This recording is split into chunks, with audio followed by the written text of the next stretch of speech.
नमस्कार, मैं हूं सूर्या और आप देख रहे हैं अपडेटेड सूर्या।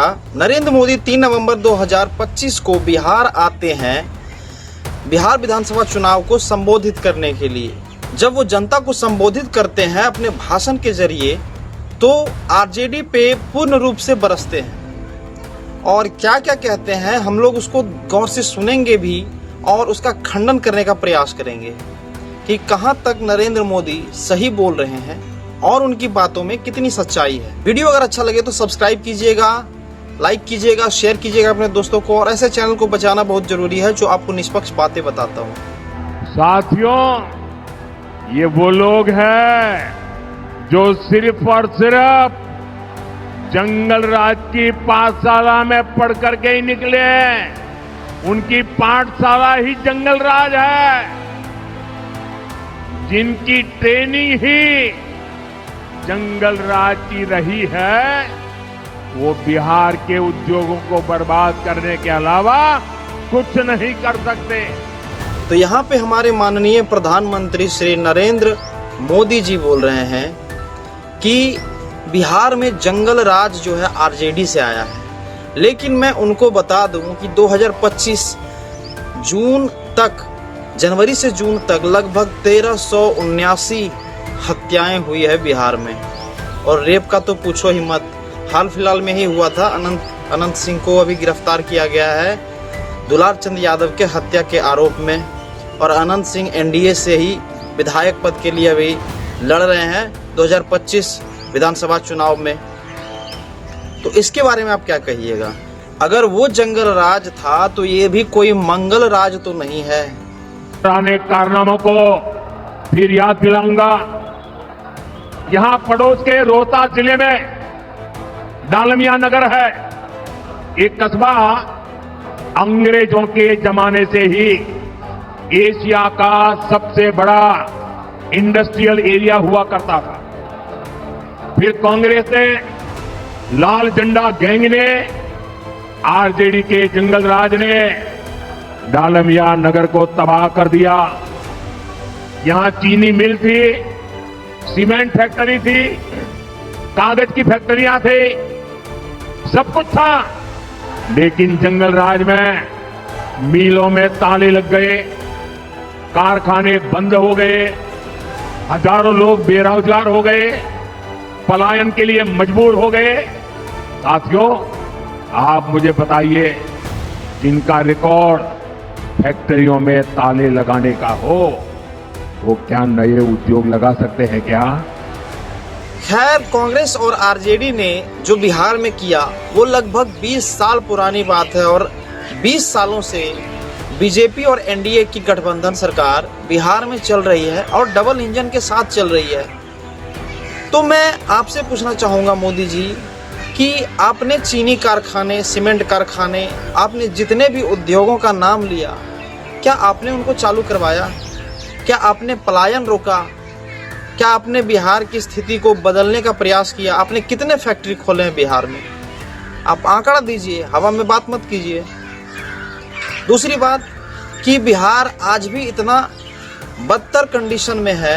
यहाँ की आप रोड इंफ्रास्ट्रक्चर देखिए, सीवेज की व्यवस्था देखिए, रोड्स का कंडीशन देखिए, लोगों का गरीबी देखिए, इन सब में तो कोई बदलाव आया ही नहीं।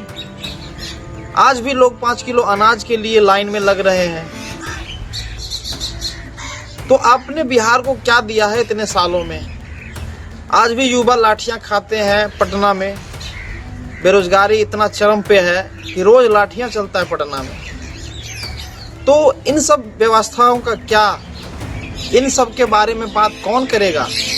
आरजेडी तो अभी सत्ता में है नहीं, कांग्रेस तो सत्ता में है नहीं, जो उनसे मैं सवाल कर सकता हूं। मैं तो सवाल आप ही से करूंगा और आप ही को जवाब देना पड़ेगा। आप जनता में कभी प्रेस कॉन्फ्रेंस नहीं करते हैं बैठ के, आपको करना चाहिए। तभी आप जानेंगे कि जनता का हाल क्या है, उनको समस्याएं क्या है। आपको जब तक लोग क्रिटिसाइज नहीं करेंगे, आपसे सवाल नहीं पूछेंगे, आपसे जवाब नहीं चाहेंगे, तब तक आपको कैसे फील होगा कि लोगों का दर्द क्या है। चलिए आगे बढ़ते हैं। जब निवेशकों को लालटेन दिखेगा, लाल झंडा दिखेगा, तो वह क्या, वो यहां अपने पैसा लगाएगा क्या? साथियों, निवेश और नौकरी सिर्फ और सिर्फ एनडीए ही ला सकती है। आप देखिए, बक्सर में इतना बड़ा बिजली का कारखाना बन गया है, रघुनाथपुर में सीमेंट कारखाना बन रहा है, दुनिया की बड़ी बड़ी कंपनियों ने भी यहां निवेश करना शुरू कर दिया है। मेरे नौजवान साथियों, मेरी माताओं बहनों, मेरे बड़े बुजुर्गों,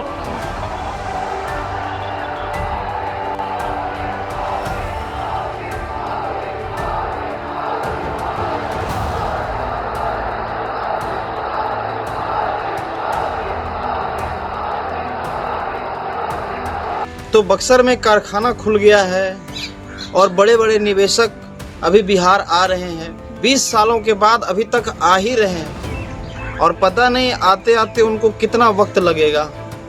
खैर, ये सब बातें तो इनकी होती रहेंगी, क्योंकि मुझे किसी नेता से बैर नहीं है, मैं किसी से दुश्मनी नहीं करता हूँ। लेकिन मैं भी एक बिहारी हूँ और मैं पूछूंगा, जरूर पूछूंगा, क्योंकि 20 सालों से हमने इनको चुनकर सत्ता पे बिठाया है और इनसे जवाब पूछना हमारा काम है। खैर इन नेताओं की स्ट्रेटेजी की मैं बात क्या करूं। ये आगे जो आपको लोग दिख रहे हैं ना, ये जो मोदी के जो नारे लग रहे हैं, पीछे कोई नहीं लगा रहा है। ये जो सामने बैठे हुए हैं इस घेरे के अंदर में, वो लगा रहे हैं, क्योंकि इनको अच्छी ट्रेनिंग दी जाती है। नारे कैसे लगाना है, तालियां कैसे बजाना है, जब प्रधानमंत्री कैसे स्टेज पे आए तब कैसे नारे लगेंगे, कैसे तालियां बजेंगे, ये सब प्रॉपर ट्रेनिंग दी जाती है। तो इन सब से मैं ज़्यादा प्रभावित नहीं होता और आपको भी नहीं होना चाहिए।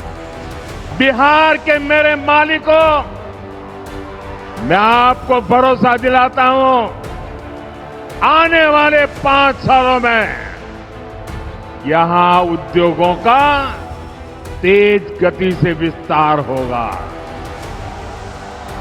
बिहार में जब मालिक शब्द सुनते हैं तो ऐसा लगता है कि सपना देख रहे हैं, क्योंकि पूरा का पूरा बिहार मजदूरी पे जी रहा है। यहाँ का जितना भी युवा है सबको चाय पकौड़ा और रील बनाने के लिए बोला जा रहा है। खैर, बिहार विधानसभा 2025 के चुनाव में पूरे बिहार के जनता से हाथ जोड़ के गुजारिश है कि जाति धर्म इन सब चीज़ों पे बिल्कुल भी वोट मत कीजिएगा, क्योंकि अगले 5 सालों तक आपकी क्या स्थिति होने वाली है ये डिसाइड करने का यही सही मौका है। इसलिए हाथ जोड़ के गुजारिश है कि इस वीडियो को ज़्यादा से ज़्यादा शेयर कीजिएगा। मेरी बातों को अगर आप दिल में उतार सको तो आप उतारिएगा ज़रूर। बाकी बात मिलेंगे आपसे अगले वीडियो में। बहुत बहुत धन्यवाद। चैनल को सब्सक्राइब कीजिएगा।